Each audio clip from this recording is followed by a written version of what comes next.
Hello, and welcome back to day 2 of ideas, how things you can do in your class with your students. So I wanted to just kind of share some just variations of things that I do when we're practicing blending. So I do use the blending board a lot, but then immediately following that, we do some more blending practice. And I've just tried to find ways to change it up and make, a variety to what we're doing, even though we are practicing the same skills, just using different tools to practice those skills. So just gonna share some things that the kids typically like. So what we really start with is when we're doing blending is we start with sound boxes, and I'm sure you've seen a sound box before. This one is a 3-sound sound box where students will place, I give them a word, they each have one of these, and then this is flat on their table.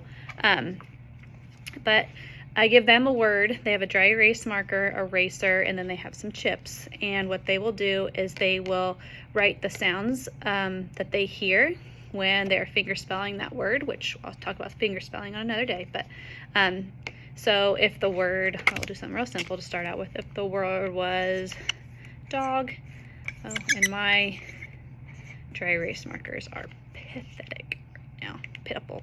I desperately need new ones. Dog. It's so ugly. But yeah, I really need to buy some more.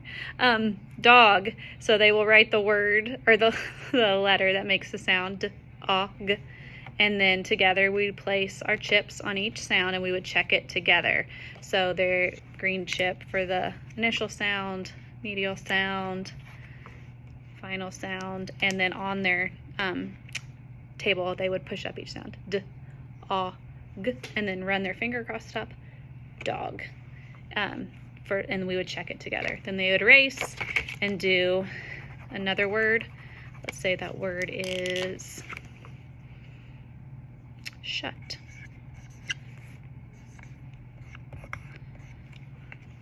Shut. Sh, they would push, sh, shut, run their finger across the top. So these two letters make one sound, so they go in one box. So the students, they just keep all of these tools in their toolkit, but then sometimes we have words that have 4 sounds or 2 sounds, so they do have a variation of sound boxes in their kit. This is the one we use the most often, but I have anywhere from 2 to 6, I think, sounds, different variations of them, and I introduce them, as time goes on, just to keep things fresh and new. But if you need anything, just let me know, because I have different ones that they use. They just keep them in there so when they need them, they're at their fingertips. So then once we've done that and they've kind of gotten used to the sound box, I bring in some just hands-on things. So I found these on Amazon, and we use these for words with 3 sounds. Same concept, but they pop the sounds. So shut, sh, t, shut. They love it. And then I know it goes even faster than the sound box because they just flip it over and do another one. Cat, k, ah, t, cat. Oh, we get so many done with this one, finished with this one, because it's quick. Just flip it. But I've only found them with the 3 sounds. So what I was looking for was then an option for poppets if a word has more than 3 sounds. So I found these on Amazon also. These are interlocking poppet blocks. They can then do the same thing, but if you have a word that has more than 3 sounds, you can just, it's hard. They just pop in and out, so you can move things around. They come in a set that has I think 4 of each color, and blue's included. I haven't used blue yet. Any ideas for the blue, let me know. I also use striped poppets, and this is probably the most cost-effective way because these are pretty cheap, but we do it vertically with the different colors up and down because I want them to be able to see that each sound, I want to isolate each sound, so I think it's helpful for them to be able to see the different colors.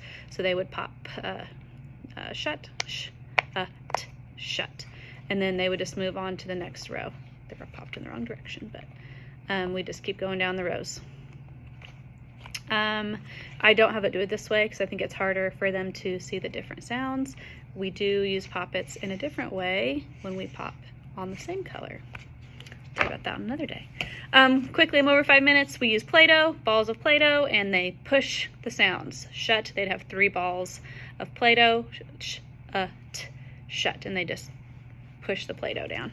I like that one. Monkey Noodles. You guys, several of you have Monkey Noodles. We use this for just the blending part. So if the word was shut, they would say the 3 sounds, sh, t, and then they'd blend. Shut. They would pull it.